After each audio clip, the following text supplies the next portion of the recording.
ஆண்டவராகிய இயேசு கிறிஸ்துவின் நாமத்தில் காலை வாழ்த்துக்கள். இன்றைய மன்னா, நாம் சந்தோஷப்பட்டு களி கூர்ந்து அவருக்கு துதி செலுத்த கடவோம். வெளிப்படுத்தின விசேஷம் 19:7 முன்பகுதி பாருங்க. சந்தோஷப்பட்டு களி கூர்ந்து அவருக்கு துதி செலுத்த கடவோன்னு சொல்லப்பட்டிருக்கு. யோவான் சொல்கிறாரு. ஆனால் எதுக்காகன்னா, ஆட்டுக்குட்டியானுடைய கல்யாணம் நடந்தது, அவருடைய மனைவி தன்னை ஆயத்தம் பண்ணினாள் என்று சொல்ல கேட்டேன். ஆட்டுக்குட்டியானுடைய கல்யாணம் நடந்ததான், அவருடைய மனைவி தன்னை ஆயத்தம் பண்ணினாள் என்று சொல்லப்பட்டிருக்குது. மனைவினா யார் அப்படின்னு சொல்லி பார்க்கும்போது, ஆட்டுக்குட்டியான மனைவி யார் என்பதற்கு அங்கே வெளிப்படுத்தின விசேஷம் 21ஆம் அதிகாரம் வசனம் 9-10 வாசிக்கிறேன் பாருங்க. அங்கே என்ன நடக்குது? பின்பு கடைசியான 7 வாதைகளால் நிறைந்த 7 கலசங்களையுடைய அந்த 7 தூதரில் ஒருவன் என்னிடத்தில் வந்து, நீங்கே வா, ஆட்டுக்குட்டியானுடைய மனைவி ஆகிய மணவாட்டியை உனக்கு காண்பிக்கிறேன் என்று சொல்லி இந்த யோவானை என்ன பண்ணானா, அழைச்சிட்டு போகிறான். ஒரு குரல் கேட்டோன்னே என்னன்னா, பெரிதும் உயரமான ஒரு பர்வதத்தின் மேல் என்னை ஆவியில் கொண்டு போய் தேவனுடைய மகிமையை அடைந்த எருசலேமாகிய பரிசுத்த நகரம் பரலோகத்தை விட்டு தேவனிடத்தில் இறங்கி வருகிறதை எனக்கு காண்பித்தான். பார்த்தீங்களா? அதுதான் புதிய எருசலேம். அது மகா எருசலேம் நகரம். அந்த எருசலேம் பரிசுத்த நகரம், அது பரலோகத்தை விட்டு இறங்கி வர்றதை காட்டுறோம். அதுதான் மணவாட்டி, மனைவி என்று சொல்லப்படுகிறது. அதன் பிரகாசம் மிகவும் விலையுயர்ந்த இரத்தின கல்லை போலவும் பளிங்கு ஒளியுள்ள வஜ்ர கல்லை போலவும் இருந்தது.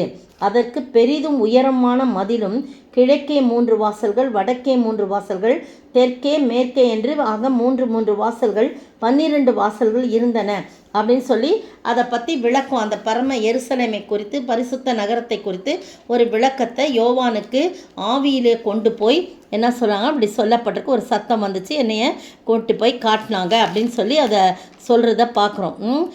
அப்போ பார்த்தீங்கன்னா, நீ இங்கே வா, ஒருவன் என்னிடத்தில் வந்து, நீ இங்கே வா, நான் ஆட்டுக்குட்டியானுடைய மனைவியை உனக்கு, மணவாட்டியை உனக்கு காண்பிக்கிறேன்னு சொல்லி இந்த காட்சியை உங்களுக்கு காட்டுறாங்க. அப்போ பார்த்தீங்கன்னா, அதுதான் களி கூறுதல். பிரியமானவர்களே, நாம் சந்தோஷப்பட்டு களி கூர்ந்து அவருக்கு துதி செலுத்த கடவும். காரணம், ஆட்டுக்குட்டியானுடைய கல்யாணம் வந்தது, அவருடைய மனைவி தன்னை ஆயத்தம் பண்ணானா இறங்கி வருது நகரம் சுத்தமும் பிரகாசமான. அடுத்த வசனம் பாருங்க, 9ஆம் வசனம் பாருங்க. பின்னும் அவன் என்னை நோக்கி, ஆட்டுக்குட்டியானவரின் கல்யாண விருந்துக்கு அழைக்கப்பட்டவர்கள் பாக்கியவான்கள் என்று எழுது என்று சொல்லப்பட்டிருக்கு. மேலும் இவைகள் தேவனுடைய சத்தியமான வசனங்கள் என்று என்னுடனே சொன்னான். அப்போ நான் வணங்கும்படி பாதத்தில் விழுந்தேன் அப்படின்னு சொல்லி அதை சொல்கிறத பார்க்குறோம். இப்போ பார்த்தீங்கன்னா, அந்த ஆட்டுக்குட்டியானவராகிய இயேசுவுக்கு நாம் மணவாட்டியாய் இணைக்கப்படும் போது அங்கே ஒரு களிப்பும் மகிழ்ச்சியும் காணப்படுகிறது. அவர்தான் மணவாளன். ஆட்டுக்குட்டியானவர் மணவாளன், சபை தான் மணவாட்டி. அப்போ நாமும் அதில் உள்ள அங்கத்தினர்கள் ஒவ்வொருவரும் அவருக்கு மணவாட்டியாக, மனைவியாக. பாருங்கள், அந்த மனைவின்றது புதிய எருசலேம் நகரம் கீழே இறங்கி வர்றது தான் அழகாக சொல்லப்பட்டிருக்கிறது. அப்போது ஆட்டுக்குட்டியானவரின் மனைவி திருமண வைபவத்திற்கு ஆயத்தமாக இருப்பது நடைபெறுகிறது. அது ஆயத்தமாக இருக்குது, நம்ம அதற்குள் பிரவேசிக்க வேண்டும். அதில் தான் ரொம்ப ஆண்டவரோடு இணைந்து நாம் செல்ல வேண்டும் என்று சொல்லப்பட்டிருக்குது. 8-9 வசனங்களை பாருங்கள். பரிசுத்தவான்களின் நீதிகளால் மணவாட்டி அலங்கரிக்கப்படுவதால் அவர்கள் யாவரும் திருமண விருந்தில் பங்கேற்பார்கள் என்பது நிச்சயம். அதை தான் அந்த 21:9-10 சொல்லப்பட்டிருக்குது. மேலும் பரிசுத்த தூதர்களும் பிதா குமாரன் ஆவியானவரோடும் திருமண விருந்தில் பங்கு கொள்வார்கள். அந்த பரிசுத்தவான்களுடைய பட்டியலில் நாமும் காணப்படும் போது மட்டும்தான் அங்கே களிப்பும் மகிழ்ச்சியும் சந்தோஷமும் காணப்படும். சந்தோஷப்பட்டு களி கூர்ந்து அவரை துதிக்க வேண்டும் சொல்லி 1ஆம் வசனமே பாருங்கள்.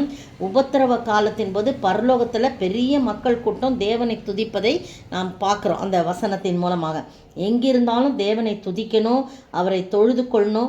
அப்போ தான் கர்த்தருடைய பிள்ளைகளுக்கு பேரானந்தம், மகிழ்ச்சி காணப்படும். எனவே மகிழ்ச்சியோடு கர்த்தருக்கு நாம் ஆராதனை செய்ய வேண்டும். பிரியமானவர்களே, நீங்களும் நானும் இப்படிப்பட்ட ஒரு பெரிய ஸ்லாக்கியத்தை பெற்று வாழ ஆண்டவர் கிருபை செய்வாராக. எந்த ஒரு மனிதனையும் தலைவனையும் பாருங்கள், அந்த உடனே முகங்குப்புற விழுந்து யோவான் என்ன பண்ணுறாரு, வணங்குறார். அந்த 21ஆம் அதிகாரத்தில் பார்த்தீங்கன்னா அந்த 11ஆம் வசனத்தில் 12ஆம் வசனத்தில் பார்த்தீங்கன்னா அப்படியே முகங்குப்புற விழுந்து அவர் வணங்குறத நம்ம பார்க்குறோம். இந்த அருமையான வேளையிலே நீங்களும் நானும் ஆண்டவருடைய சமூகத்திலே நம்மை தாழ்த்தி, நீர்தான் என் மணவாளன் ஆண்டவரே, நான் உமது மணவாட்டி, என்னுடைய சபை மணவாட்டியாக இருக்கிறது, சபையின் அங்கத்தினராகிய நானும் மணவாட்டியாய் உமக்கு இருக்கிறேன், நான் உம்மோடு கூட ஆயத்தமாய் அந்த பரலோக ராஜ்யத்தின் பரம எருசலேமில் பங்கு கொள்வதற்கு என்னை தகுதிப்படுத்துங்க, அந்த களிப்பு மகிழ்ச்சி எனக்கு உண்டாக உதவி செய்யுங்கன்னு கேட்கும்போது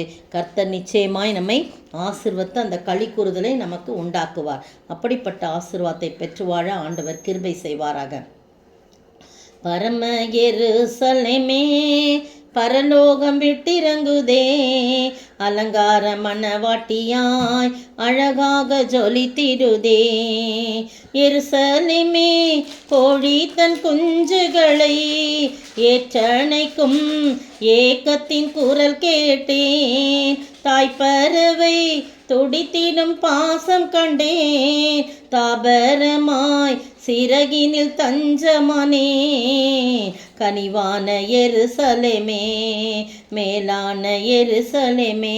ஸ்தோத்திரிக்கிற ஆண்டவரே, துதிக்கிற ராஜா, மகா பரிசுத்த எருசலேம் என்ற நகரம் ஆண்டவரே பரலோகத்திலிருந்து இறங்கி வருது. அதுதான் மணவாளனுடைய கல்யாண ஆட்டுக்குட்டியானவருடைய மனைவி என்று சொல்லப்படுகிறது. ஆண்டவரே இயேசுவின் நாமத்தில் ஆண்டவரே தகப்பனே, அப்படிப்பட்ட பாக்கியமுள்ள அந்த கத்தாவே, இதோ திருமணத்திற்கு கல்யாண விருந்துக்கு நாங்களும் பரிசுத்தவான்களோடு நாங்களும் அழைக்கப்படும்படியாக, கலந்து கொள்ளும்படியாக, அதன் மூலம் களி கூறுதலும் மகிழ்ச்சி உண்டாக நீர் கிருபை செய்ய வேண்டும் என்று கர்த்தரும் மீட்பரும் ராஜாவாகிய இயேசு கிறிஸ்துவின் விலையேற பெற்ற நாமத்தில் ஜெபிக்கிறேன் பிதாவே, ஆமேன்.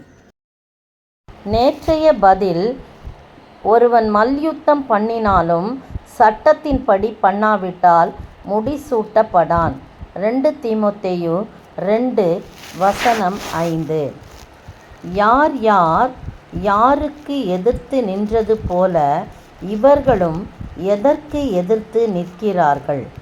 யார் யார் யாருக்கு எதிர்த்து நின்றது போல இவர்களும் எதற்கு எதிர்த்து நிற்கிறார்கள்?